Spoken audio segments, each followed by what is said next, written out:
I'm standing in front of the site of where the famous gunfight at the OK Corral did take place. It's not the original buildings. In fact, most of these buildings are not original. The only one I think that's actually fully original is the Birdcage Theater. Like even the floor is original, but there was a couple big fires in Tombstone.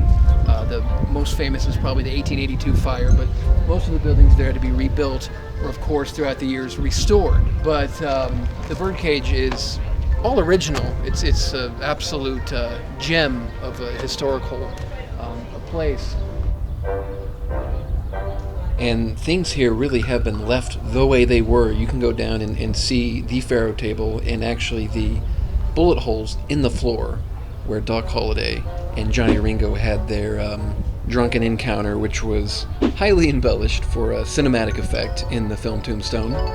But if you've seen films like Tombstone or Wyatt Earp, or pretty much any film that encompasses that time period in Tombstone, you've probably seen some kind of fictionalized version of places like the Birdcage and the Oriental Saloon. Now, in the original script of Tombstone, actually, the scenes that take place at the Birdcage actually took place at Shefflin Hall, because in terms of continuity with the real events, the Birdcage actually hadn't opened up yet. But screenwriter Kevin Jarre ended up feeling that the Birdcage was a more cinematic location after visiting the real-life Tombstone. And if you've seen Tombstone, you might remember after the gunfight at the OK Corral, people from the town, because that's one thing that the films don't really go into, is that half the town was for Wyatt Earp and his brothers and Doc Holliday, and half the town was against him. It was very political, but the point is, they did a big parade in the film, if you remember. They're going down, murdered on the streets of Tombstone, and Wyatt and his brother Morgan, Kurt Russell, and the late Bill Paxton, which I'll get to in a second, are watching them. And that was kind of a little important thing, because that was a literal thing they did here, and they do it to this day. When somebody in town passes away, they do basically a life memorial parade. And so the last time I was in town here was about 3 years ago, and they did the life memorial parade down through the Allen Street for Bill Paxton and Powers Boothe.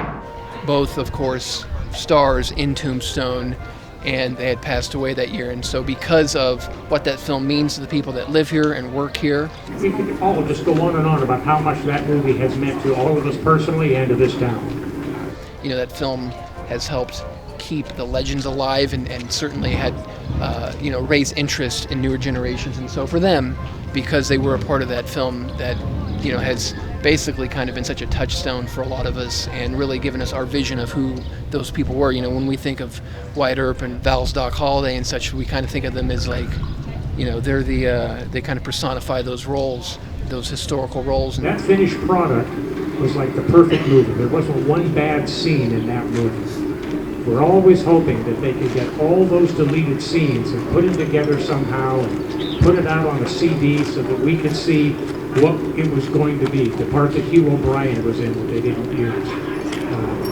The part where Johnny Barnes whips the widow that has that scar on her cheek on the street. And then when Wyatt whips him, so that the explanation for the scar he has at the ambush at the creek.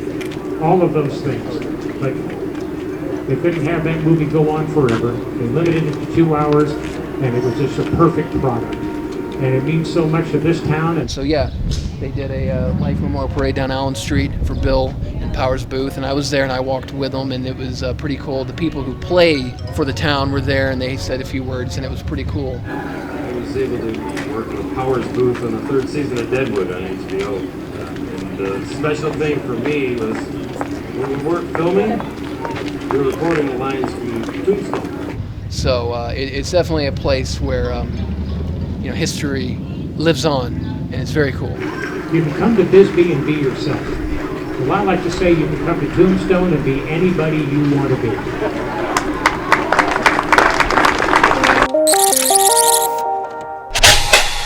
HawkSchlock